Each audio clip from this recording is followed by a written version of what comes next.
À présent, après avoir évoqué la porcelaine de Limoges, nous allons laisser la parole à M. Sylvain Drouet, professeur d'histoire et géographie. Monsieur Drouet, vous avez pu donner de nombreuses conférences sur cette manufacture et sur la faïence qui vous anime de manière générale dans vos recherches, notamment à plusieurs reprises lors du colloque international de la PIC. Enfin, en 2016, il y a donc quelques années, vous avez participé au sein du Musée d'art et d'histoire de Sainte-Ménéhould à l'exposition sur justement cette manufacture du bois d'éponce, dite les islettes. Avec M. Jean Rosen, associé et directeur de recherche, vous avez également écrit plusieurs ouvrages sur cette manufacture. À présent, nous allons vous écouter, monsieur, parler de cette manufacture active entre 1735 et 1848, la plus célèbre des manufactures de l'Argonne qui a pu rivaliser avec ses consoeurs de l'Est. Merci de votre présence. Nous allons à présent vous écouter. Merci beaucoup pour cette présentation. Je tenais à remercier Christian Béalu et le parcours de la céramique de m'avoir donné effectivement ce temps consacré, comme vous le disiez, à une manufacture qui m'est chère et qui fait en quelque sorte état de mes recherches qui sont en cours. Alors, vous avez effectivement évoqué la manufacture du bois d'éponce, dite les islettes, et vous n'avez utilisé effectivement que le premier terme, alors qu'elle est connue dans une grande majorité des cas sous le nom de la manufacture des islettes. Alors c'est pour ça que je préfère effectivement replacer cette dénomination en raison du contexte topographique et du contexte économique, et de faire le point sur les études d'aujourd'hui, sur les avancées, parce qu'on a raconté effectivement beaucoup de choses, il y a eu beaucoup d'erreurs qui ont été transmises depuis la fin du XIXe siècle, et de montrer aussi quelles sont les perspectives à venir. Alors, cette manufacture, pourquoi l'appeler le bois d'éponce ? Eh bien, vous le voyez sur la gauche, c'est un écart de la commune de Sainte-Ménéhould qui était située en Champagne, tandis que vous avez la rivière de la Bième, alors qui est bien droite parce qu'elle a été canalisée en 1715 pour favoriser le flottage du bois jusqu'à Paris, ce qui n'a pas fonctionné, mais vous voyez qu'elle marque la séparation avec le Clermontois, et cette fois-ci, on est en Barrois, on est en Lorraine. Alors, cette dénomination du bois d'éponce dite les islettes me sied mieux parce que vous voyez bien que les islettes est située de l'autre côté, on est dans le Clermontois. Alors pourquoi effectivement changer de dénomination ? Eh bien parce que ça correspond en réalité à une volonté des manufacturiers du bois d'éponce, ça correspond à une volonté et à une nécessité économique. Je pense qu'il faut rappeler qu'ici au XVIIIe siècle, cette manufacture qui va pour la seconde s'installer à partir de 1764, eh bien, il y a toujours des droits de douane qui sont exorbitants quand on est en Lorraine. Les droits de douane sont de 30 livres le pesant, c'est le terme qui est utilisé, alors que quand on est sur les terres des trois évêchés, ils sont de 3 livres. Donc vous voyez, c'est beaucoup moins important. Quand on est en Champagne, c'est-à-dire sur le territoire des 5 grosses fermes, eh bien cette fois-ci, on peut acheminer ses matières premières, écouler ses productions librement, et les droits de douane sur le Royaume de France sont en quelque sorte uniformisés. Ce n'est pas le cas avec la Lorraine. Alors c'est pour ça que cette installation du bois d'éponce, vous allez le comprendre, en réalité, dans un premier temps, elle n'était pas en Champagne. Au départ, vous avez ici la Bième et le bois d'éponce qui était situé sur la carte précédente que vous avez vue vraiment à l'extrémité ouest des manufactures de l'Est et notamment de Lorraine. Vous voyez ici qu'elle est située aussi de l'autre côté de la Bième, alors que toutes les autres manufactures d'Argonne, pour certaines qui sont plus tardives, elles sont situées dans le Clermontois et en Lorraine. Cette manufacture, eh bien, c'est le fruit de l'installation donc, de François Bernard, qui au départ, je reviendrai effectivement dessus, François Bernard est installé à Clermont en Argonne, donc vous voyez qui est distant de quelques lieues du bois d'éponce. Il s'installe en 1757 à Clermont en Argonne avec ses frères Joseph et Jacques. Ce sont des faïenciers qui possèdent une technicité parce qu'ils ont été élevés sur une grande manufacture qui est l'une des plus anciennes de Lorel, qui est celle de Champignol, où leur père Gilbert a exercé dès sans doute l'origine, 1712. Les frères Bernard et notamment Joseph, Jacques, qui sont plus âgés que François et qui va être à l'origine de cette création en Argonne, sont pour Joseph, qui est le mieux connu, il est mouleur. Et il a déjà une expérience à Champignol. Il va aussi travailler sur d'autres manufactures, et notamment donc, à Bois-le-Comte. On le retrouve aussi à Toul, donc il est à Champignol au départ. On va le retrouver à Pexonne en 1741. On le retrouve à Champignol en 1746. On le trouve à Bois-le-Comte, à Toul entre 1747 et 1757. Donc ce sont des frères qui ont une expérience et qui ont déjà voyagé.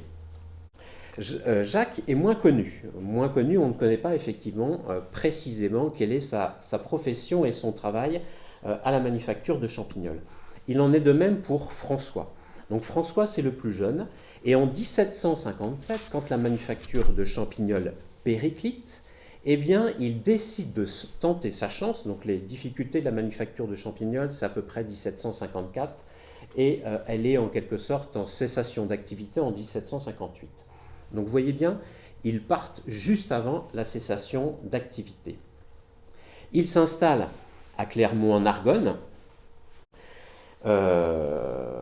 où en réalité ils vont connaître les premières difficultés en raison de l'exiguïté des locaux, en raison de l'absence de main-d'œuvre qui est vraiment très qualifiée, en l'absence aussi de matières premières et notamment de tout ce qui était les émaux venait d'ailleurs.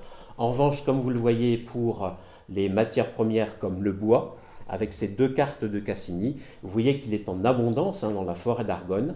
Il y a les rivières de l'Aire qui permettent d'alimenter les manufactures dans la vallée de l'Aire, et dans la vallée de la Bième, vous allez avoir la manufacture du bois d'Épense. Alors, cette manufacture est connue essentiellement à partir de la fin du XIXe siècle. Et c'est Félix Liénard qui va rédiger une histoire des manufactures d'Argonne, où effectivement la manufacture la plus importante est celle du bois d'Épense, dite les Ilettes. Au début du XIXe siècle, on ne s'intéresse pas à la manufacture d'Argonne, ou les historiens ne s'intéressent pas à la manufacture d'Argonne, ils s'intéressent essentiellement aux grandes manufactures françaises. C'est vraiment Liénard, dans un contexte de découverte du patrimoine populaire lorrain ou champenois, qu'il va entreprendre des recherches. Alors c'est à partir de lui qu'on va avoir aussi les premières erreurs, qui vont être, on va dire, reprises par Georges Demeure. Alors Liénard ne donne pas d'illustration, mais en revanche, il s'est servi du témoignage d'anciens ouvriers ou de descendants des familles d'ouvriers. Le travail intéressant de Demeure, c'est de mettre des illustrations en comparaison avec la partie historique et le travail qui avait déjà été, on va dire, réalisé par Liénard. Ce travail va être pris par Yvonne Brossard, Solange Leplat et Dorothée Guillemé-Brulon, avec toujours effectivement ces incertitudes historiques et les erreurs d'attribution.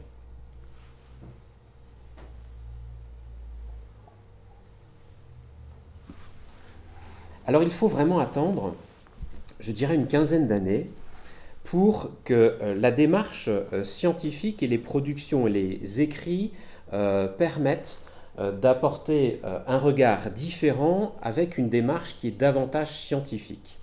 Donc le premier, c'est la faïencerie du bois d'Épense, dite les Ilettes, donc une manufacture à l'étude suite à une exposition donc, en 2007 au musée Barrois. Ça a été prolongé par le travail d'archéométrie et le travail historique et d'attribution fait par Jean Rosen et Marino Maggetti Et puis sur des décors très spécifiques, en 2017 sur la faïence révolutionnaire de l'Est qui fait un petit peu une synthèse des attributions sur les manufactures, donc où j'ai pu participer pour l'écriture ou la collaboration de ces ouvrages, et puis récemment une étude ou deux études, on va dire, thématiques, l'une sur le décor au chinois et les décors en blanc doré, lors du colloque sur l'or et la couleur de l'année passée. Alors cette méthodologie, elle s'appuie, on va dire, sur 3 points essentiels. Le premier, comme vous le voyez ici, dans la partie supérieure gauche, vous avez le bâtiment. Il reste encore aujourd'hui le site, la manufacture, enfin le bâtiment des propriétaires. Ce bâtiment a été construit dans les années 1780 à peu près. Vous voyez dans la deuxième photographie, il est prolongé par des dépendances et c'était sans doute la première manufacture. Je reviendrai très rapidement parce qu'on ne connaît pas grand-chose de celle-ci.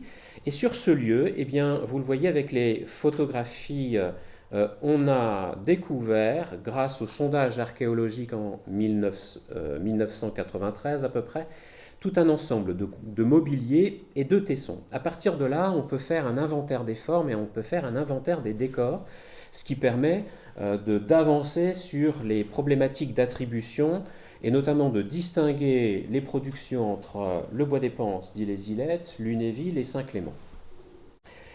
À cela s'ajoutent les analyses archéométriques, comme je l'ai évoqué notamment en passant par la Lorraine en 2012, qui ont été, la synthèse a été publiée par Jean Rosen et puis Marino Maggetti, et qui permet donc, grâce à ces analyses archéométriques, c'est-à-dire l'analyse des pattes, de bien montrer l'origine des manufactures, parce que chaque manufacture a ses compositions de pattes particulières.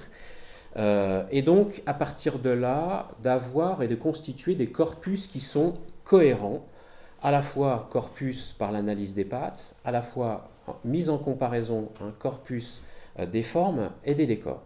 Alors, vous le voyez ici, vous avez le Bois des Panses qui est la nébuleuse dans la partie inférieure où quelques éléments de Lunéville viennent se glisser, mais on a un ensemble qui est cohérent. On a des terres qui sont plus riches en marne, tandis que celles de Lunéville, par exemple, sont plus riches en magnésium. Alors, la manufacture dont je vais vous parler, c'est celle de François Bernard. Il en existait une avant, vous l'avez vu, puisque j'évoque la manufacture du Bois des Panses 1735-1742. Vous avez ici le seul document d'archives qui en parle, qui est le compte-rendu du subdélégué de l'intendant sur l'industrie, sur sa subdélégation. Et il nous dit qu'il est établi au Bois des Panses près de Sainte-Ménéhould en 1735 par le sieur Leclerc, demeurant à Clermont-en-Argonne, où il en a une autre. On sait qu'il en existe une autre vers 1720, mais on ne sait pas ce qui a été fabriqué. En 1739, il est aidé du sieur Talma, qui donc fait valoir cette manufacture. Et cette faïence, elle est produite dans l'esprit de celle de Nevers. Et elle cesse toute activité en 1742. Alors, les sondages archéologiques qui ont été faits en 1993 n'ont pas permis effectivement de distinguer jusqu'à maintenant ces premières productions.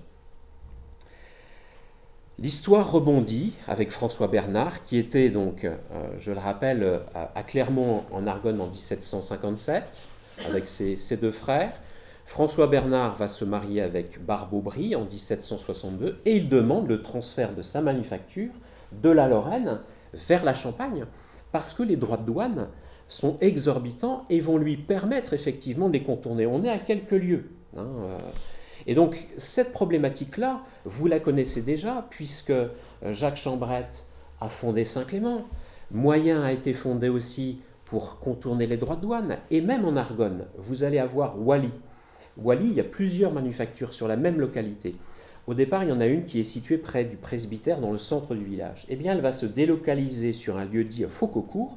Pourquoi ? Parce qu'en passant la route de l'autre côté, on n'est plus en Lorraine, mais on est dans le royaume de France.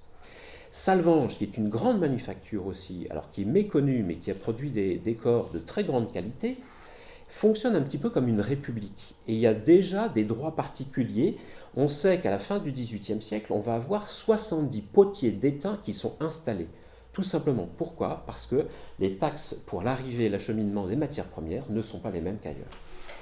Alors tout à l'heure, il a été montré la première pièce faite à Limoges, eh bien, vous voyez ici la première pièce faite au bois d'Épense par les frères Bernard. Alors, elle est faite en 1765. Ce qui est tout à fait intéressant, c'est que l'enquête et la publication de l'Almanach en 1801 relatent l'existence de cette pièce et montrent aussi, par là même, que les productions entre 1761 et 1801 se sont très largement améliorées, et vous le verrez par la suite. Voilà, cette pièce d'essai s'y conserve, quoiqu'elle ne soit point du goût d'aujourd'hui, elle n'en a pas moins de mérite, et mise en parallèle avec celle de la même espèce qui s'y fabrique actuellement, elle laisse à prononcer que le propriétaire s'est appliqué à perfectionner son entreprise. Et ce sera le cas. Alors, la particularité de cette pièce datée 1765, c'est que c'est la seule répertoriée aujourd'hui. On n'a trouvé aucune pièce qui, on va dire, s'apparente à la fois par la forme, mais par le répertoire décoratif de cette frise végétale et même par la prise. Donc, elle est véritablement tout à fait atypique. Elle peut ressembler, on va dire, dans l'esprit du fait de souligner le décor floral par un filet manganèse qu'on est aussi sur les productions d'Argonne que l'on connaît par ailleurs ou qui sont identifiées d'Argonne par ailleurs mais qui sont un petit peu plus tardives. Alors, comme toute manufacture, le bois d'Épense va faire des terres à feu de la fin du XVIIIe. Je vous en montre quelques exemples.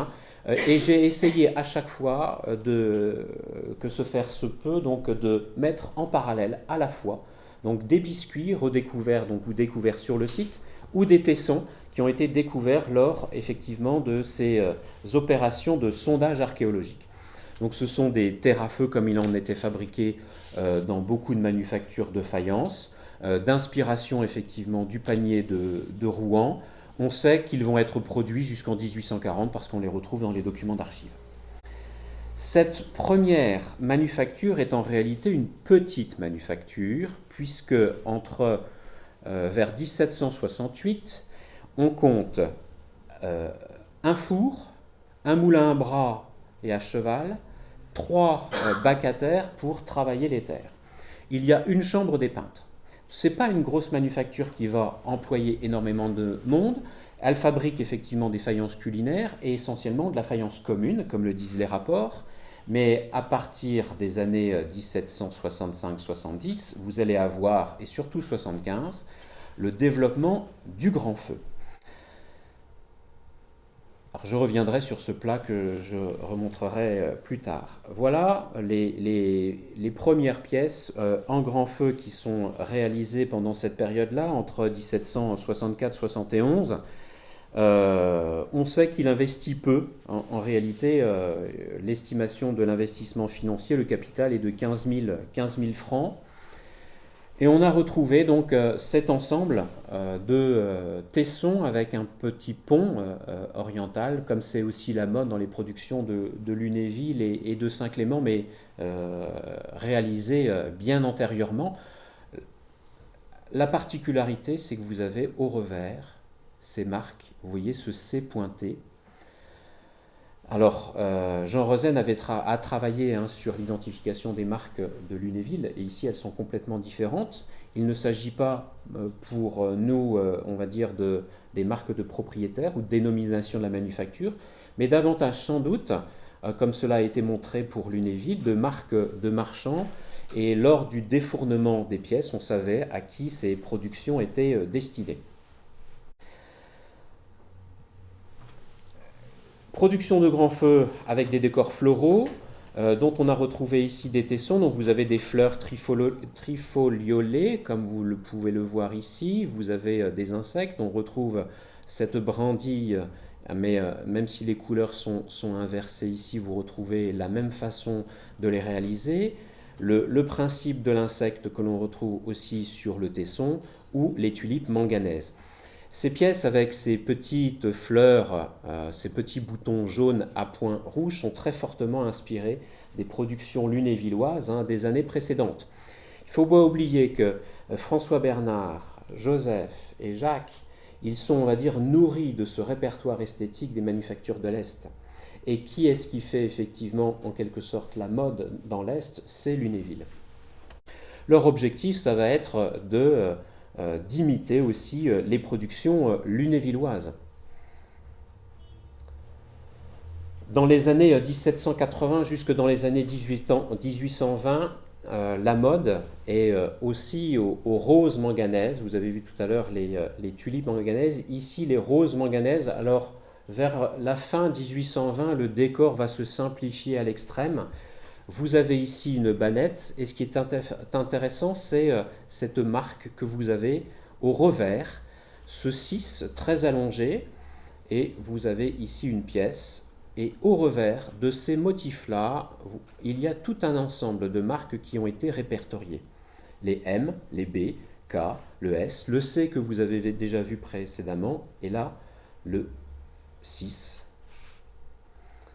Alors c'est un décor très riche qui va être réalisé sur des formes tout à fait particulières. Vous l'avez ici avec ce plat à barbe, où vous retrouvez cette rose manganaise, cette guirlande fleurie, la réserve à la brindille et la marque au revers dont on a trouvé des tessons. Là, ce sont des biscuits qui ne sont pas émaillés, mais on a aussi des biscuits émaillés. La particularité des plats à barbe, vous le voyez bien, là j'ai mis le revers d'une autre pièce. Ce sont ces bourrelets en quelque sorte qui lui donnent donc, son identité tout à fait particulière parce qu'à Lunéville, à Saint-Clément, les plats à barbe sont différents. C'est vraiment un marqueur identitaire. Et cette forme-là, qui est faite dans les années 1780, elle va se prolonger jusqu'à la fin de la manufacture. Et vous allez voir cette traversée de l'histoire de la manufacture grâce à cette forme. Alors je vais passer un peu sur ces décors parce que vous voyez, il est très à la mode et il va être déployé sur toutes les formes.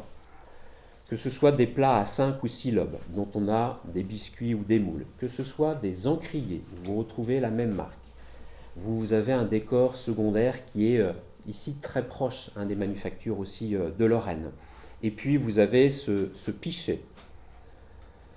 On a des variantes aussi de la rose manganaise, où on va retrouver toujours cette forme particulière d'encrier avec ces deux vagues en quelque sorte, qui sont répétées. Ils sont bien différents de ceux de Lunéville ou de Saint-Clément. Des pichets, dont on a aussi ici, donc des biscuits. Je suis allé trop vite. Dont on a des biscuits, vous le voyez sur la gauche, mais on a aussi des éléments de moule. Et là, ce ne sont plus, donc vous retrouvez la guirlande festonnante, et vous avez les fleurs secondaires qui, cette fois-ci, vont servir d'éléments décoratifs. Des encriers. Voilà. Alors, ces productions-là, elles sont tout à fait... elles commencent à être de plus en plus connues aujourd'hui, mais autrefois, elles étaient attribuées à d'autres manufactures. Les Ilettes, on parlait surtout du réverbère et très peu du grand feu. Et le fait de faire ce travail-là à partir des moules et des tessons permet effectivement de revenir sur la réalité des productions et notamment du grand feu. Parce que si les Ilettes sont connues pour le réverbère, en réalité, les premières productions ont été en grand feu et le succès va être tardif.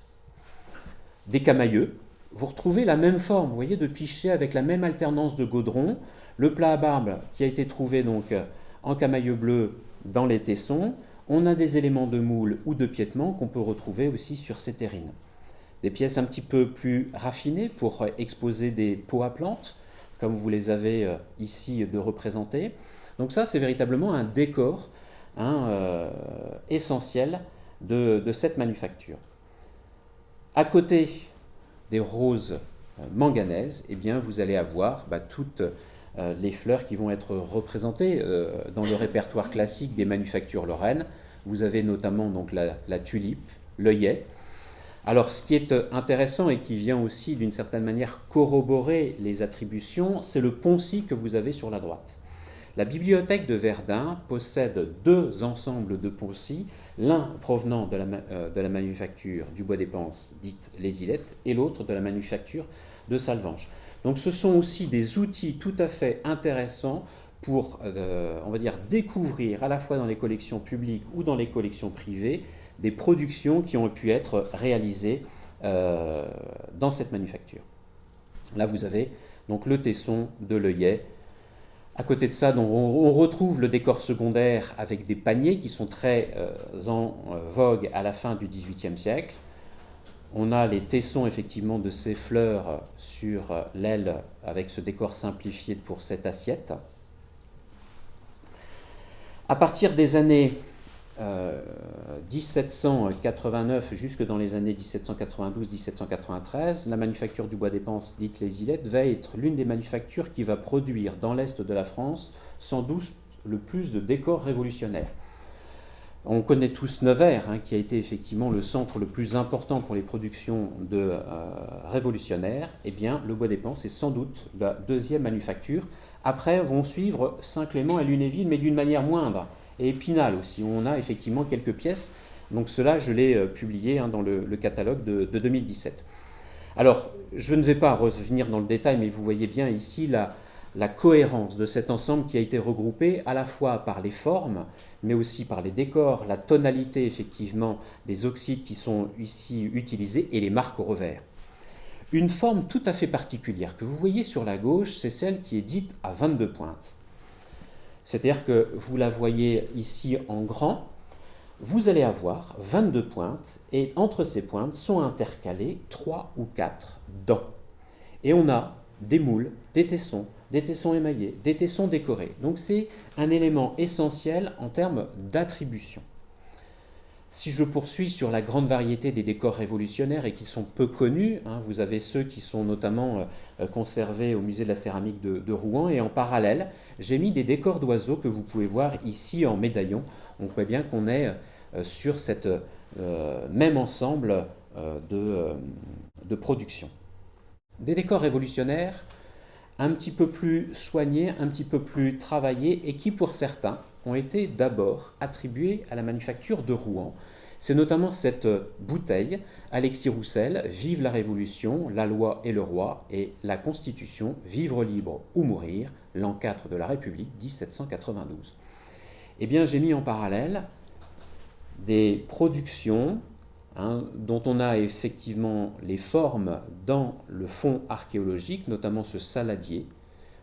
Et puis vous avez ce plat dans une collection privée. On voit bien la même manière de travailler effectivement le décor. Vous voyez que ce garde révolutionnaire, eh bien, il est similaire dans sa réalisation, la disposition des jambes, la disposition du vêtement. Et ce qui est tout à fait intéressant, c'est que là, on a sans doute un artiste qui travaille, et qui travaille pour les deux pièces qui sont sur la droite d'une façon ternaire. Vous voyez, il est central à côté de deux éléments. C'est sans doute un rébus qui aujourd'hui n'ont pas pu être identifiés. Elle n'est pas patronymique, mais elle a un sens. Ces dispositions, alors entre d'un côté la guérite et de l'autre, c'est une machine à tresser les cordes. Est-ce que c'est une référence au cordelier ? Voilà. Est-ce que c'est une référence au métier de la personne ? De l'autre côté, on a des pièces, le 4, c'est peut-être une référence à des orfèvres, d'où la présence du pichet et de verre sur la table. Voilà, donc c'est une question, mais vous voyez que là, on est déjà dans cette période-là avec un décor qui est plus raffiné que les premiers que je vous ai montrés. Si on poursuit, cette même construction ternaire, et vous voyez ce même travail de la terrasse, par simples petits à-coups, on a sans doute pour moi, dans la partie gauche, une réflexion concernant la constitution civile du clergé, une hésitation entre, d'un côté, prêter serment sur l'autel de la patrie, certes très simplifié, ou de l'autre côté, eh bien, me consacrer ma vie de foi au livre essentiel pour les chrétiens. Et en pendant, j'ai mis donc ce Bacchus, on voit bien qu'on est ici, sur la même main, sur la même période de réalisation, et les terrasses est tout à fait caractéristique. Dans cette période de 1791-93, on va avoir aussi des Chinois. Donc ça semble tout à fait tardif. Alors les Chinois, ils ont été produits depuis la fin du XVIIe siècle, on en connaît au XVIIe siècle, tout au long du XVIIIe siècle. Eh bien le bois d'Épense s'y consacre ici avec cette gourde, Claude Génin, dont le mariage a été célébré avec Marie Petitpas à Passavant en Argonne. On est à quelques lieues, effectivement, de la manufacture. Vous avez en pendant donc un saladier avec un chinois au parasol ou à l'ombrelle, avec un arbre un arbre à poing qu'on retrouvera où c'était, on va dire, aussi le motif qui décorait les oiseaux précédemment. Décor de chinois, c'est celle que j'ai présentée tout à l'heure. Alors ici, il y a eu toute une série de décors qui sont inspirés donc des dessins, des peintures de François Boucher. Donc là, vous avez la gravure avec toujours cette composition ternaire. Et puis à droite, donc une pièce qui est tout à fait similaire et qui reprend l'esprit des rubans que l'on a pu voir précédemment. On a la marque V dans la partie inférieure. Autre décor. Donc là, vous avez cette fois-ci, après la jardinière chinoise, vous avez la maîtresse du jardin, avec une création aussi, une adaptation tout à fait libre du peintre, qui va ajouter à la gravure une partie sur la droite, et on garde toujours cette composition ternaire. Vous voyez que le ruban qui est sur l'aile eh bien, correspond aussi, cette fois-ci non plus à un décor oriental, mais un personnage européen. C'est celui qui va, on va dire, accompagner le médaillon à la jardinière. Alors, ces motifs aussi de vêtements à 3 petits points, pour moi, ils sont aussi influencés des productions lunévilloises.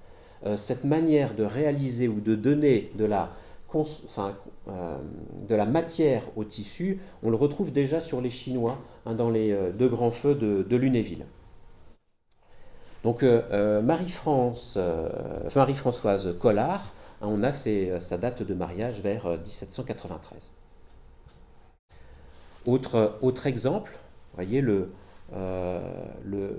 fait effectivement d'avoir ce plat aux 2 Chinois jardiniers, eh bien vous avez la même attitude qui est transposée sur ce décor de personnages aux guirlandes festonnantes. Alors, à la fin du XVIIIe siècle, vous avez des décors simples ici, et notamment le décor au coq. Des parties, les 2 coqs sur la gauche, ils sont plus anciens. Vous retrouvez les marques, vous retrouvez les tessons. J'ai choisi effectivement de présenter sur la même diapositive l'ensemble des décors au coq qu'on peut trouver. Alors il y en a d'autres, mais vous voyez bien qu'à la fin de la manufacture, au milieu du XIXe siècle, eh bien, on est dans un souci davantage de rentabilité. Et donc on va simplifier au maximum les décors, et vous voyez que le coq, il est dessiné à grands traits. C'est l'une des caractéristiques de ces productions des années 1830-40 jusqu'à la fermeture de la manufacture en 1848. Il en est de même pour les décors aux Chinois, où vous avez ici le décor d'aile qui a été découvert dans les tessons. Alors, ici, ces Chinois qui sont inspirés des gravures, on voit très bien que là, on est dans une simplification à l'extrême par rapport à la qualité des décors qui ont pu être réalisés soit à Strasbourg, soit à Lunéville, soit à Saint-Clément. Ici, au début du XIXe siècle, eh bien, on est sur une simplification. La maîtrise du dessin du peintre, elle n'est pas extraordinaire. Et puis vous avez aussi une scène connue dans les représentations de Chinois qui est le joueur de clochette, voilà, adapté, on va dire, librement ici par un peintre du Bois d'Épense. Je parlais de simplification, eh bien il en est de même pour les décors d'oiseaux.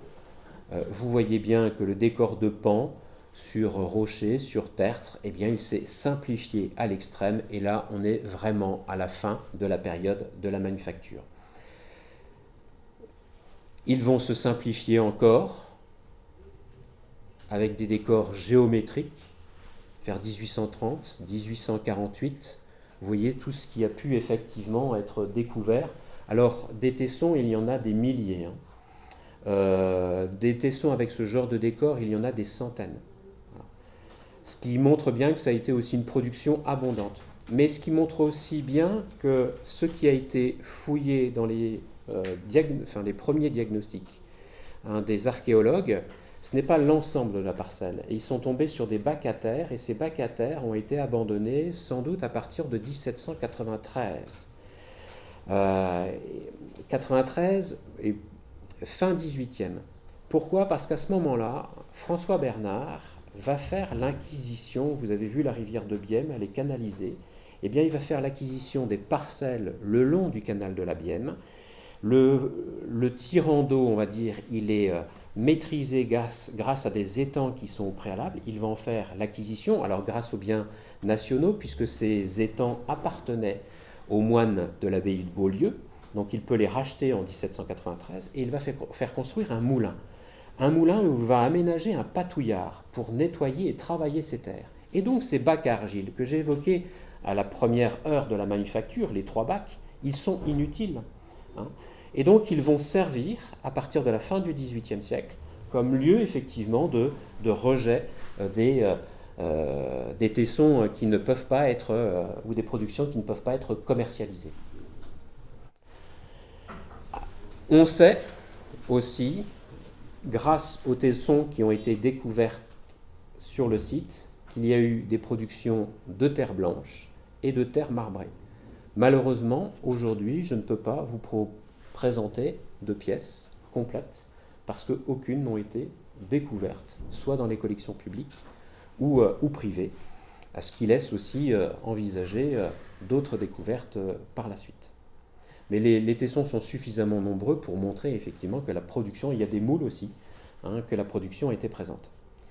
Elle est aussi, on va dire, présente grâce aux documents d'archives.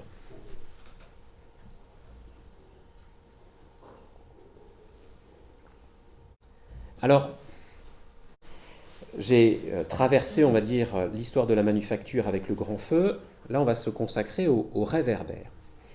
François Bernard s'installe en 1764. Les premières années sont des années difficiles. Il a déjà investi à Clermont-en-Argonne. Cela n'a pas fonctionné.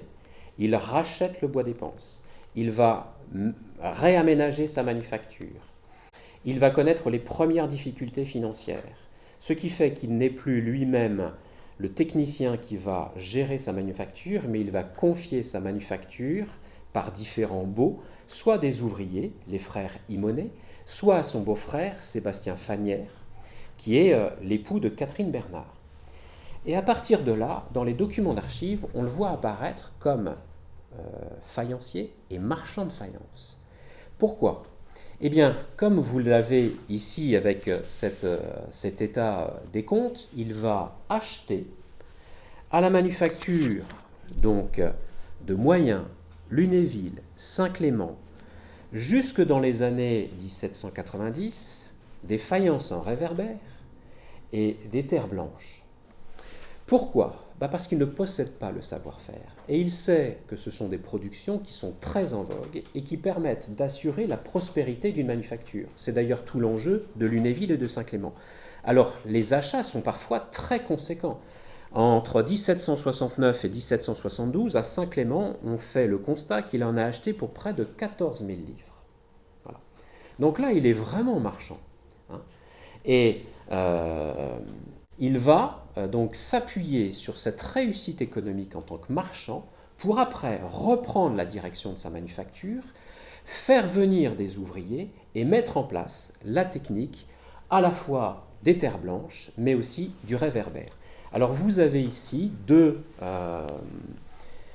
portraits dits donc de François Bernard et de Barbe-Aubry, qui étaient signés au dos. C'est ce que disaient les propriétaires qui les possédaient, M. Jouêtre et Martin.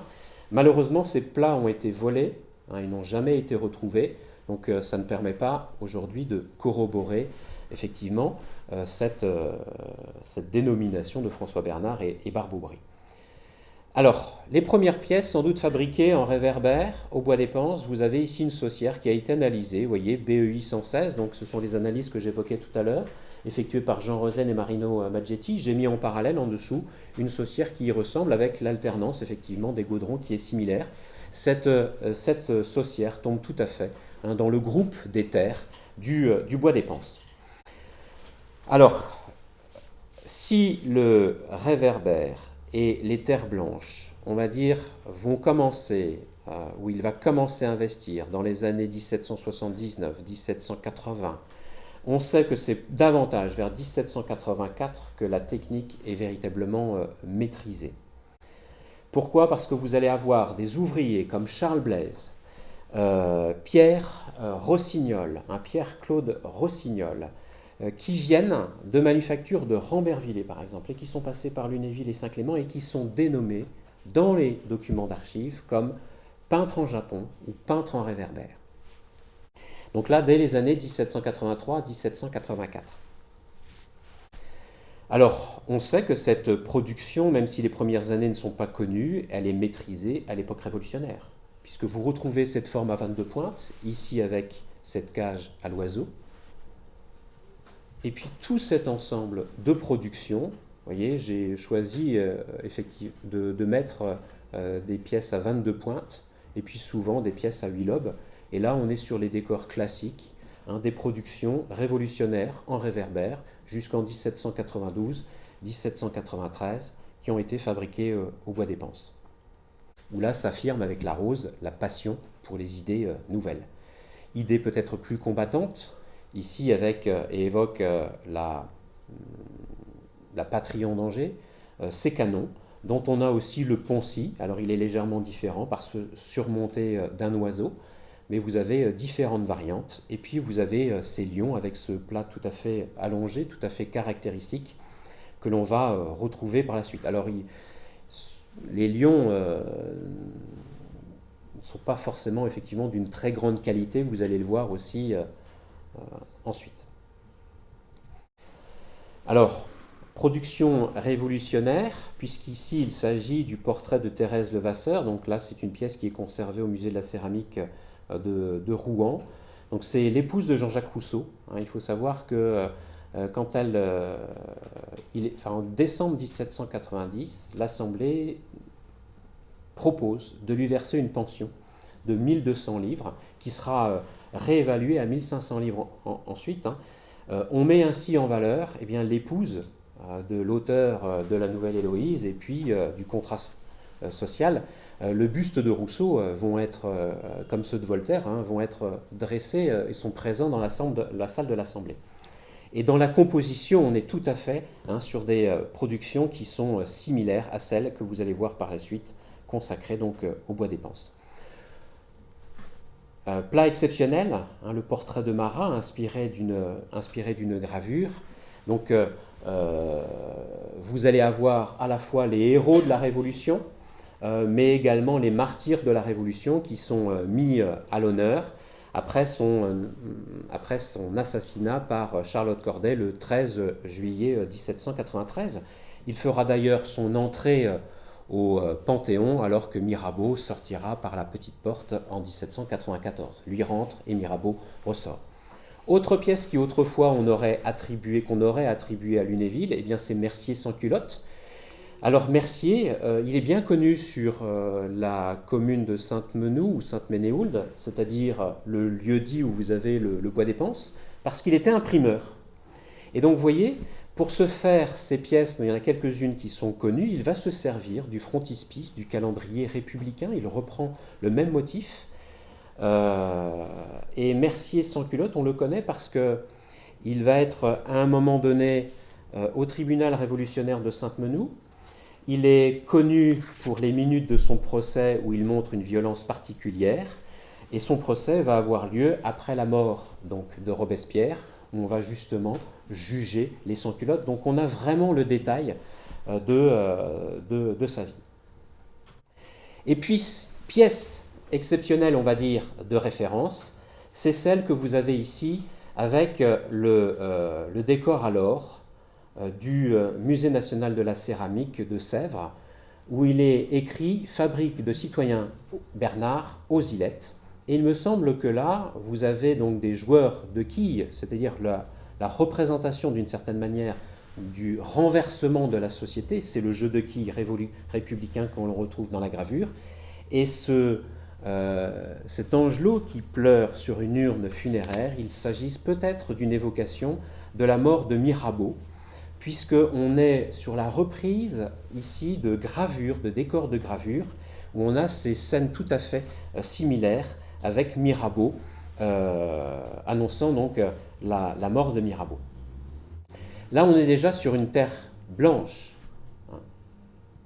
Les terres blanches, eh bien, elles sont connues aussi grâce à des groupes et des statuettes. Vous en avez deux qui sont ici marqués, bois d'épense, la ravaudeuse et le savetier. J'ai mis en parallèle celle de la faïencerie de Toul. Et vous voyez bien donc les différences.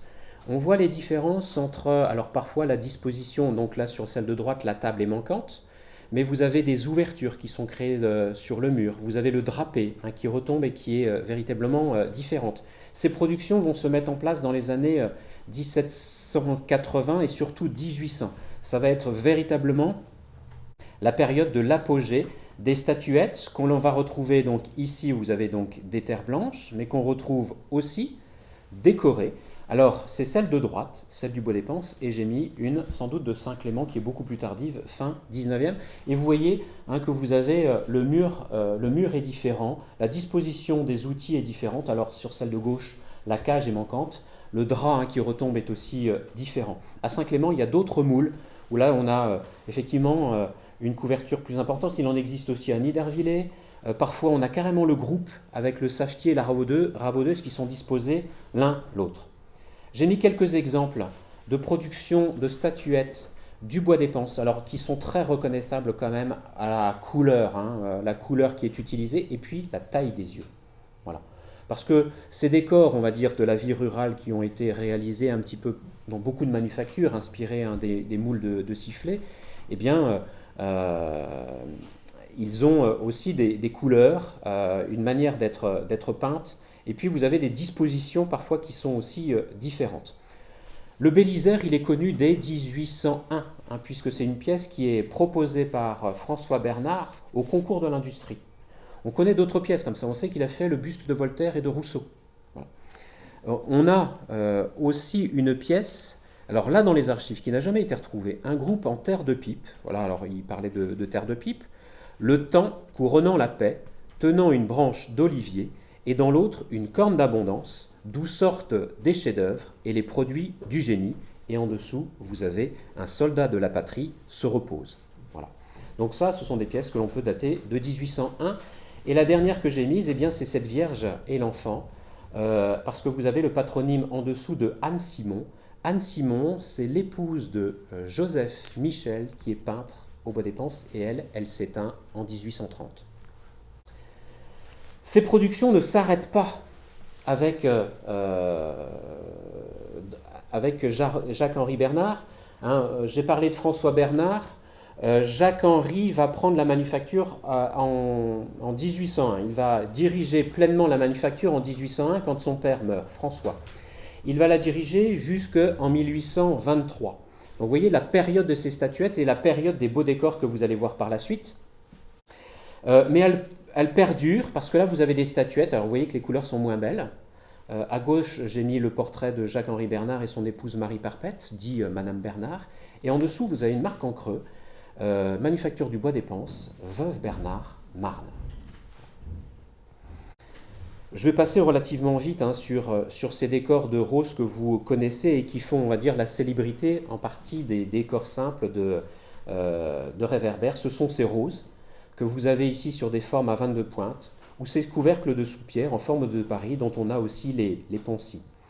On les retrouve sur ces formes de soupières gaudronnées avec une alternance tout à fait particulière de gaudron, un grand gaudron, deux moyens, un petit, et on reprend. Donc c'est véritablement une forme particulière que l'on peut distinguer de Saint-Clément et de Lunéville, parce que l'alternance est vraiment différente.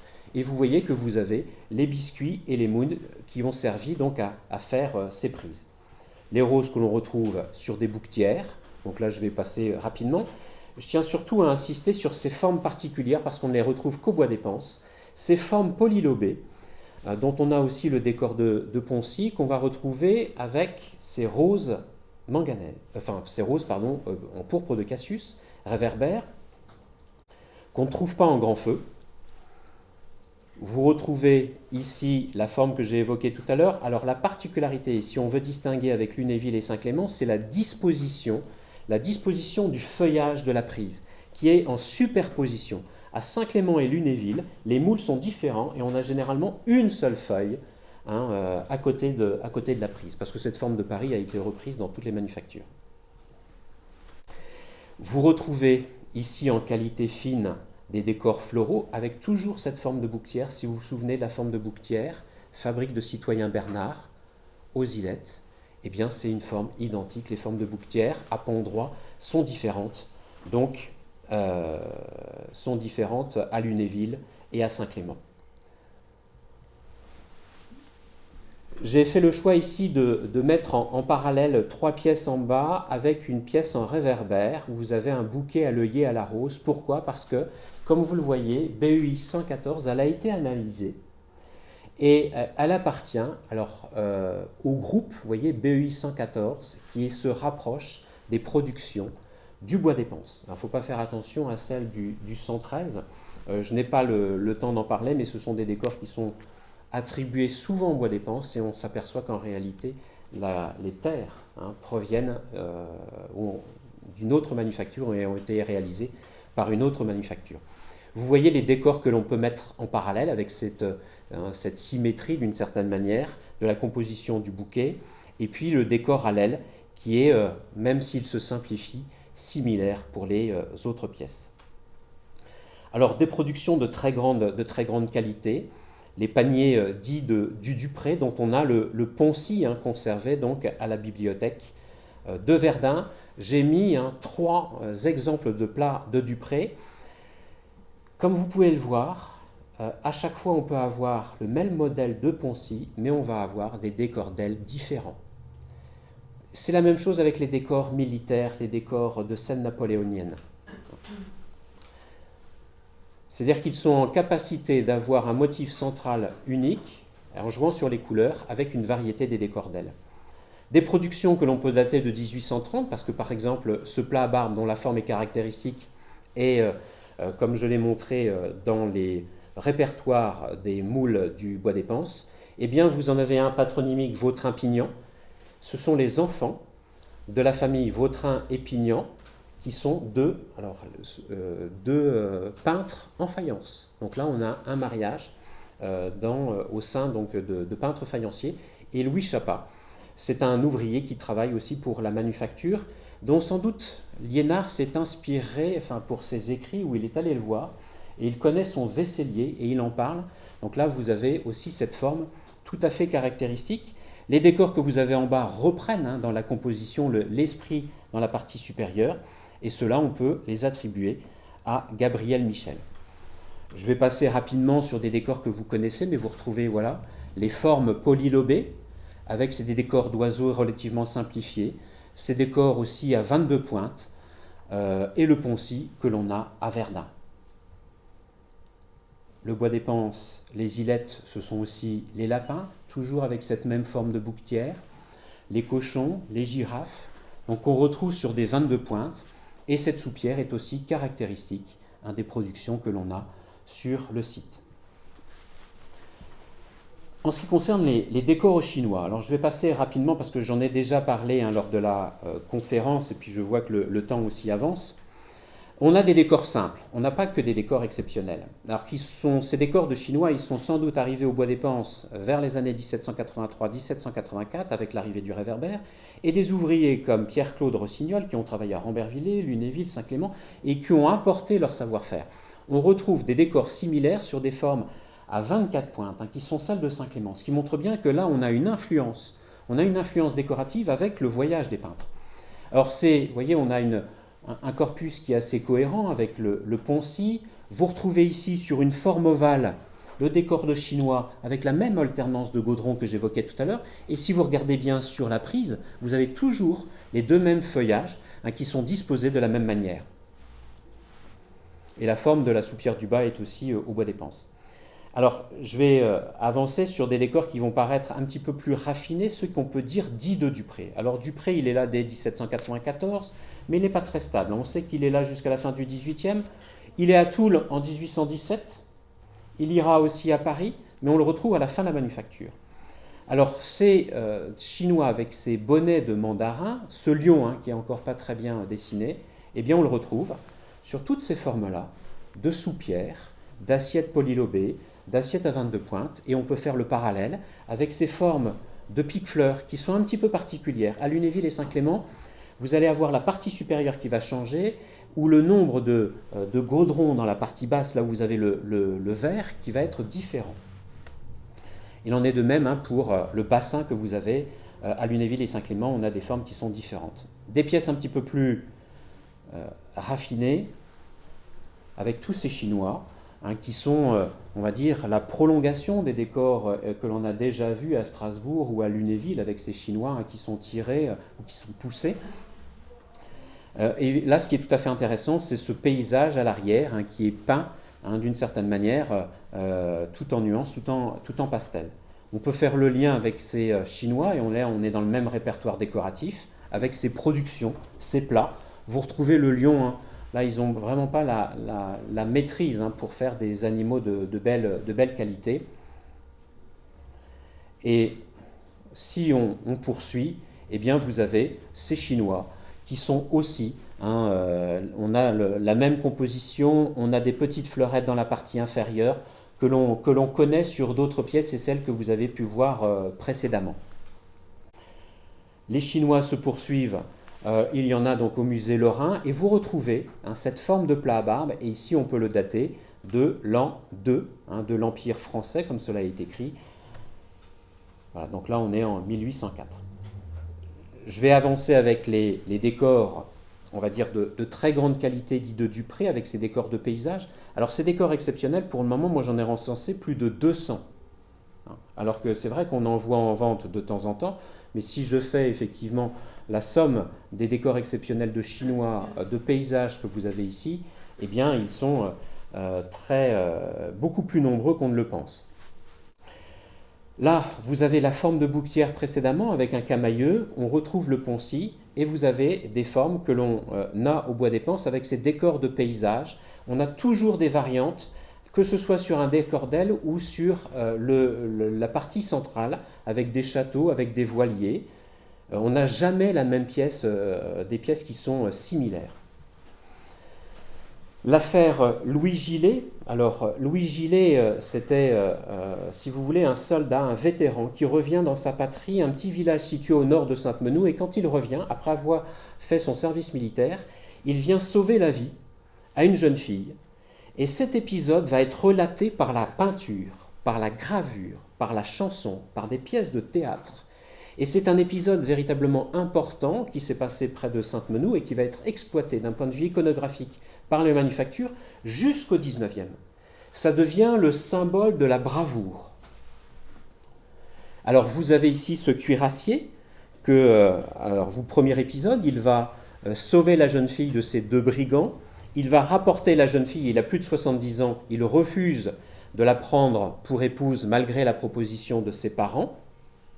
Et si vous faites bien attention, eh bien, cette attitude que vous avez notamment, j'ai mis d'autres plats en correspondance, l'attitude du personnage qui s'enfuit, eh bien, il est repris dans la partie supérieure de deux autres plats qui relatent cette fois-ci l'histoire d'un brigadier forestier tiercelin qui était garde forestier à Futeaux. Futeaux, c'est à quelques lieues de la manufacture. Et vous voyez bien qu'on a une gravure qui va servir d'inspiration pour un épisode, mais qui va servir aussi pour relater un autre épisode. Et là, c'est la même main, il s'agit très probablement de Nicolas Dupré. Alors il faut se méfier parce que pour Dupré, Félix Liénard, lui, il parle du père et du fils. En réalité, il y en a trois. Il y a le grand-père, Annette Dupré, il y a Nicolas Dupré, et il y a Pierre-Eugène Dupré. Quand vous regardez ce cuirassier, eh bien, vous avez le même à la fois par l'utilisation des couleurs, à la fois par l'utilisation, par le dessin, par la terrasse, et donc là on est sur la même main de Dupré. Ce qui est tout à fait intéressant aussi, j'ai mis d'autres épisodes en parallèle, à la fois que ce soit pour le décor d'aile ou pour la manière d'écrire, que l'on est ici, donc sur le même peintre qui va réaliser ce décor. Il réalise aussi des décors, on va dire, de scènes romantiques. Là, vous avez des compositions similaires. Celui qui est en bas, il est bien connu. Donc, ce couple d'amoureux, il est signé par Liénard. Donc, il le connaissait. Et puis, regardez sur l'arrière, vous avez un paysage, un décor de paysage avec des petites maisons qui sont disposées sur des collines. On connaît d'ailleurs ce genre de décor sur des pièces aussi napoléoniennes, avec des décors napoléoniens. Un Poncy, là on est plutôt sur une scène érotique, donc une scène qui est connue. Normalement, il y a son pendant, hein, d'une certaine manière. Là, il y en a plus d'une trentaine, hein, de ce genre de décor, avec des décors d'ailes toujours différents. Et là, celui-ci, il est atypique parce que normalement, la cage à l'oiseau, elle est légèrement sur le côté. Nicolas Dupré, eh bien, il est aussi connu pour la réalisation de ces décors centraux de berger. Vous avez la forme caractéristique du bois d'Épense, et là, Méliné, c'était un avoué, hein, qui était sur la commune de Sainte-Menou, et vous avez les pièces similaires que l'on va retrouver ici. Je vais finir avec quelques pièces de décor d'élégance. Je ne peux pas tout montrer, je sais que j'ai déjà dépassé en termes de temps, mais il y a encore énormément de pièces, hein, à découvrir et à montrer, mais ce qui montre bien que déjà, on a avancé sur les attributions. Le plat à barbe avec ce décor d'élégante qui est conservé au musée Lorrain. Vous avez une production qui est similaire sur cette tasse, sur cette autre tasse et sur ces plats. Là, en ce qui concerne les tasses, les plats, le plat à barbe et les bouillons, j'en ai recensé plus d'une cinquantaine. Donc c'est véritablement une production très à la mode dans les années 1820-1840. Ce qui est tout à fait intéressant, c'est que certaines, et notamment sur ces bouillons, elles possèdent des patronymes. Ici, vous avez Joséphine Henriette Trichet. En dessous, vous avez Henri Athanase Trichet. Alors on pourrait se dire, c'est un mariage. Eh bien non, ce sont des baptêmes. Puisque le premier est célébré en 1829 et le deuxième en 1835, à Reims, pas très loin, effectivement, du bois d'Épense. Ces décors de portrait avec au revers des décors de panier, eh bien, ils sont tout à fait intéressants parce que ça nous permet aussi de dater ces décors de panier dans les années 1820, 1839 ou 35, et avec la particularité de ces petites fleurs. Ces petites fleurs bleues, on les retrouve aussi sur des tessons, comme vous le voyez dans la partie basse, et puis on les retrouve sur ces plats qui sont aussi attribués au bois d'Épense. Alors, il y a une grande production de décors au panier, comme vous le voyez ici tressé sur une terrasse violette, accompagnée à l'aile de décors floraux et notamment de pensées.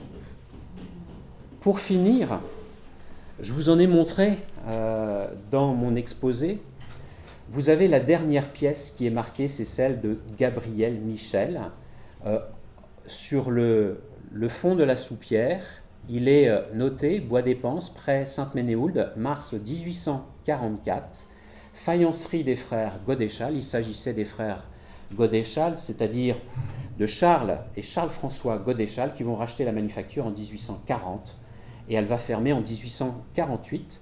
Cette pièce est datée de 1844, vous voyez qu'on a les moules, et on a aussi la manière de peindre de Gabriel Michel, qui est tout à fait intéressante parce que c'est la diapositive que je vous avais montrée les années précédentes, hein, où on retrouve la même manière de peindre, à la fois ce bouquet et de faire ces fleurs. Alors là, ce n'est, même si j'ai été un petit peu plus long, hein, que le temps qui m'était imparti. Alors, bon, je vous remercie. Mais vous voyez qu'il y a effectivement des choses qui avancent parce que ces productions-là, dans les années 1997, lors d'une exposition au musée Lorrain, elles étaient attribuées à la Lorraine ou l'Univillois. Et en réalité, on s'aperçoit que là, il y a des productions du bois d'Épense. Le travail comme celui-ci qui est fait aussi en collaboration avec Jean Rosen ou Marino Maggetti, hein, les échanges permettent de mettre en place des corpus qui sont bien différents, d'avancer sur ces manufactures du Grand Est, et ce qui permettra, lors d'une parution que j'espère en 2024, pour vraiment bien rassembler cet ensemble et de donner à voir, hein, ces 200 pièces que j'ai rassemblées, là ce ne sont que des décors exceptionnels dont je parle, et bien de donner à voir des pièces d'exception comme ce plat aux oiseaux, dont on possède aussi des bouquetières tout à fait particulières et qui sont dans la même forme que celles que j'ai évoquées, puisqu'elles reprennent une partie des oiseaux que vous avez ici. Voilà, je vous remercie de votre attention.